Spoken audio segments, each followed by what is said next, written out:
नमस्कार मंडळी, दिवाळी अगदी जवळ आलेली आहे आणि या वर्षीच्या दिवाळी फराळामध्ये आपल्याला कोणकोणते पदार्थ करायचे आहेत याची देखील प्लॅनिंग तुमची झाली असेल. माझी तर तयारी देखील सुरू झालेली आहे. तर ही तयारी मी अनारशाचे पीठ तयार करण्यापासून केलेली आहे. तर आपण या व्हिडिओमध्ये गुळाचे अनारसे, साखरेचे अनारसे आणि गूळ प्लस साखरेचे अनारसे हे तीनही अनारसे पाहणार आहोत. हा पहा, हा गुळाचा अनारसा आहे. आता मी तुम्हाला साखरेचा अनारसा दाखवते. हा साखरेचा अनारसा आहे आणि जो तिसरा अनारसा आहे तो गूळ आणि साखरेचा मिक्स अनारसा आहे. तर असे तीनही प्रकारचे अनारसे आपण एकाच व्हिडिओमध्ये पाहणार आहोत. याच्यासाठी आपल्याला कशी पीठं तयार करायची आहेत ते देखील याची संपूर्ण कृती मी तुम्हाला दाखवली आहे, अगदी तांदूळ भिजवण्यापासून ते अनारसे तयार करण्यापर्यंतची. चला तर मग लागलीच व्हिडिओला सुरुवात करूया. तर दिवाळी फराळाची सुरुवात आमच्याकडे तांदूळ भिजवण्यापासून होते. त्यासाठी मी इथे घेतलेला आहे 1 किलो हा रेशनचा तांदूळ, ज्याची आपण इडली बनवतो, डोसा बनवतो. हा अगदी तोच तांदूळ आहे. तो आपल्याला स्वच्छ 2 ते 3 पाण्यामध्ये धुवून घ्यायचा आहे आणि याला अगदी भरपूर पाण्यामध्ये भिजवून ठेवायचा आहे. यानंतर प्रत्येकाला पडणारा प्रश्न म्हणजे हा तांदूळ किती दिवस भिजवायचा. यामध्ये हा तांदूळ आपण कमीत कमी 3 दिवस आणि जास्तीत जास्त 5 दिवस हा तांदूळ आपण पाण्यामध्ये भिजवून ठेवू शकतो.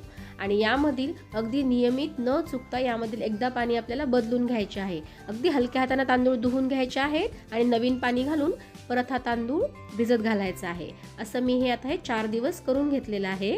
आणि चौथ्या दिवशी असे हे छान स्वच्छ धुवून एकदा तांदूळ चाळणीमध्ये निथळत ठेवलेले आहेत. यामधील पूर्ण पाणी काढून घ्यायचं आहे आणि पाणी व्यवस्थित निघाल्यानंतर अशी छान एक कॉटनची ओढणी किंवा कुठलाही कपडा अंथरून घ्यायचा आहे आणि त्यावर अगदी पातळ हे तांदूळ पसरवून ठेवायचे आहेत. तुम्ही हे तांदूळ फक्त घरामध्ये सुकवून घ्यायचे आहेत. हे तांदूळ उन्हामध्ये अजिबात सुकवायचे नाहीत. हवं तर तुम्ही फॅन लावू शकता. फॅन खाली अगदी व्यवस्थित हे सुकल्या जातात. अर्धा ते पाऊण तासामध्ये अगदी व्यवस्थित सुकल्या जातात. हे पहा, अगदी हाताला हलके असे थंड लागतात. हे मॉइस्ट अजिबात लागत नाहीत. पाण्याचा अंश याच्यामध्ये अजिबात राहता कामा नये. आता हे छान व्यवस्थित सुकले गेलेले आहेत. मी याला व्यवस्थित गोळा करून घेते. आता आपण यापासून तयार करणार आहोत पीठ. हे पहा, हे तांदूळ अगदी न अडखळता हातातून असे मस्त पडत आहेत. याचा अर्थ म्हणजे हे अगदी व्यवस्थित छान सुकले गेलेले आहेत. आता आपण मिक्सरचा पॉट घेतलेला आहे आणि यामध्ये 2 ते 3 बॅचमध्ये हे पीठ करून घेऊया. यानंतर एक मोठं कुठलंही भांडं घ्यायचं आहे आणि आपण जी सोजीची चाळणी आहे ती घ्यायची आहे आणि त्यामधून हे पीठ एकदा व्यवस्थित चाळून घ्यायचं आहे. तुमच्या मिक्सरमध्ये जर अगदी व्यवस्थित बारीक फाईन अशी पावडर होत असेल तर चाळण्याची देखील आवश्यकता नाही, पण शक्यतो एकदा चाळणी खालून हे पीठ काढून घ्यायचं आहे. हे अगदी थोडंसं वरती राहतं याकरता. आणि हे जे चाळणीमध्ये वरती राहिलेले पीठ आहे ते जेव्हा आपण सेकंड बॅच फिरवतो त्यामध्येच लागलीच टाकून द्यायचं आहे, म्हणजे अजिबात वेस्ट होत नाही. आता या प्रकारे मी हे सर्व पीठ तयार करून घेतलेलं आहे. अगदी मस्त असे पीठ तयार झालेलं आहे, तुम्ही ते पाहू शकता.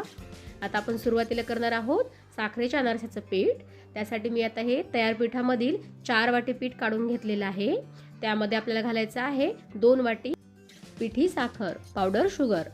आता याचं जे प्रमाण आहे ते आपण जेवढं तांदूळाचं पीठ आहे त्यामध्ये आपल्याला अर्धी पिठी साखर घालायची आहे.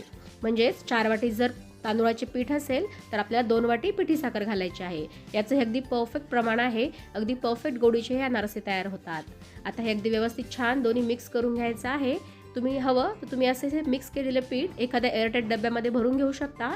मी इथे हे जे लाडू करत आहे आणि असे लाडू करून एका डब्यामध्ये भरून घेत आहे.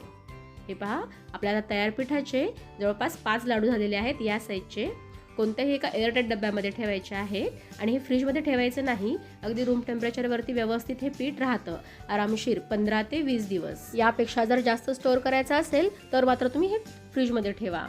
यानंतर आता आपण तयार करून घेऊया गुळाच्या अनारसाचं पीठ. यासाठीच घेतलेलं आहे मी 2 वाटी तांदूळाचे तयार पीठ आणि यामध्ये घातलेला आहे 1 वाटी किसलेला गूळ. आता याच्यामध्ये सगळ्यात महत्त्वाचा रोल म्हणजे इथे गुळाचा राहतो. गूळ कोणत्या प्रकारचा आहे हे खूप महत्त्वाचं आहे. यासाठी आपल्याला शक्यतो जो असा हलकासा पिवळ्या रंगाचा गूळ असतो तो वापरायचा आहे. जो डार्क ब्राऊन कलरचा असतो किंवा थोडासा असा चिक्की टाईप असतो तो अजिबात वापरायचा नाही. त्याने शक्यतो अनारसेचं पीठ पातळ होण्याची शक्यता असते. आता हे आपले तयार या प्रमाणामध्ये जवळपास 2 वाटी तांदूळाचं पीठ आणि 1 वाटी गूळ यापासून हे 2 गोळे तयार झालेले आहेत. ते देखील कुठल्याही एका एअरटाईट डब्यामध्ये आपण भरून ठेवून घेऊया. आता हे तयार केलेले जे पीठ आहे त्यासाठी आपल्याला कमीत कमी 1 दिवसाचा रेस्ट टाईम द्यायला हवा आणि यानंतर तुम्ही याचे कधीही अनारसे तयार करू शकता.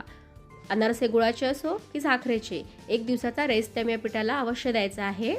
आता आपण सुरुवातीला हे करून घेऊया साखरेचे अनारसे. आता तयार पिठामधील मी हे 2 गोळे घेतलेले आहेत, ते अगदी व्यवस्थित छान फोडून घेतलेले आहेत. आता ह्याच्यामध्ये थोडंसं असं मॉइस्ट आहे हे आणि हलकंसं 1च चमचा दूध घालायचं आहे. सुरुवातीला आपण अगदी अर्धा चमचा 1 चमचा अशा प्रमाणामध्ये यामध्ये दूध लागतं. पीठ आपलं कितपत मॉइस्ट आहे यानुसारच दूध वापरायचं आहे. याच्यामध्ये पातळ होण्याची शक्यता खूप जास्त असते, त्यामुळे खूप अंदाज घेत आरामशीर व्यवस्थित दूध घालायचं आहे. हे पहा, आता मी फक्त 1.5 चमचा दूध घालून हे पीठ भिजवलेलं आहे. तुम्ही ते पाहू शकता, अगदी व्यवस्थित छान भिजलं गेलेलं आहे. आता आपण याचे अनारसे तयार करून घेऊया. हे साखरेचे अनारसे 4 ते 5 मी गोळे तयार करून घेतलेले आहेत. आता आपण खसखस घालून घेऊया. हातावरती अगदी थोडंसं तेल लावून घ्यायचं आहे, म्हणजे हे पीठ अजिबात चिटकत नाही.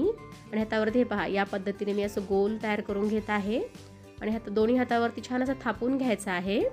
अगदी पारंपरिक पद्धतीमध्ये कसे अनारसे तयार करतात ते मी तुम्हाला दाखवत आहे. अनारसे करण्याच्या अनेक पद्धती आहेत आता, पण हे अगदी पारंपरिक पद्धतीमध्ये अनारसे तयार करतात ती पद्धत आहे. भरपूर अशी खसखस लावून घ्यायची आहे आणि एक वेळेस 4 ते 5 अनारसे तयार करून ठेवायचे आहेत आणि यानंतर तुम्ही तळू शकता. तुम्ही आता त्याचा थिकनेस पाहू शकता, मी कितपत जाड ठेवला आहे तो. हे पहा, मी 7 अनारसे तयार करून घेतलेले आहेत. आता मी तुम्हाला अगदीच तळून दाखवते. तळताना अगदी तेल व्यवस्थित छान गरम करून घ्यायचं आहे आणि त्यानंतर मात्र अगदी लो फ्लेम ठेवायची आहे. लो फ्लेमवरती एकाच साईडनं अनारसा तळतात, ही गोष्ट लक्षात ठेवा. ज्या साईडला आपण खसखस लावलेली आहे ती साईड वरती करायची आहे आणि झाऱ्याच्या हेल्पने मस्त असं तेल त्यावरती सोडत राहायचं आहे. अगदी छान मस्त जाळीदार अनारसा तयार होतो. हे तर झाले आता आपले साखरेचे अनारसे. यानंतर करणार आहोत आपण आता साखरेचे प्लस गुळाचे अनारसे. त्यासाठी आपण तयार गुळाच्या अनारसाचं पीठ घेतलेलं आहे. आता तुम्ही ते पाहू शकता, हे हलकंसं पीठ पसरलं गेलेलं आहे डब्यामध्ये. मी तुम्हाला मगवा सांगितल्याप्रमाणे हे हलकासा गुळ ब्राउनिश होता, थोडासा चिक्की टाईप, त्यामुळे असं झालेलं आहे. यामुळे तुम्ही लक्षात ठेवा की गूळ घेताना हलकासा जो पिवळा असतो ना तो गूळ घ्यायचा आहे, हा अजिबात घ्यायचा नाही. तरी देखील याचे अनारसे अगदी व्यवस्थित होतात. मी तुम्हाला ते दाखवते. आता मी जे तयार पीठ आहे गुळाच्या अनारसाचं त्यामध्ये अर्ध पीठ घेतलेलं आहे, म्हणजे 1 गोळा, आणि तयार साखरेच्या पिठातील 1 गोळा घेतलेला आहे. आता आपण 1 गोळा साखरेचा घ्यायचा आहे आणि 1 गोळा गुळाचा घ्यायचा आहे आणि ते व्यवस्थित पीठ मिक्स करून घ्यायचं आहे. आणि आपलं हलकं असं पीठ हे पातळ झाल्यामुळं यामध्ये आपल्याला दूध घालण्याची अजिबात आवश्यकता नाही, त्यामुळे हे अगदी व्यवस्थित मळलं गेलेलं आहे पीठ, तुम्ही ते पाहू शकता.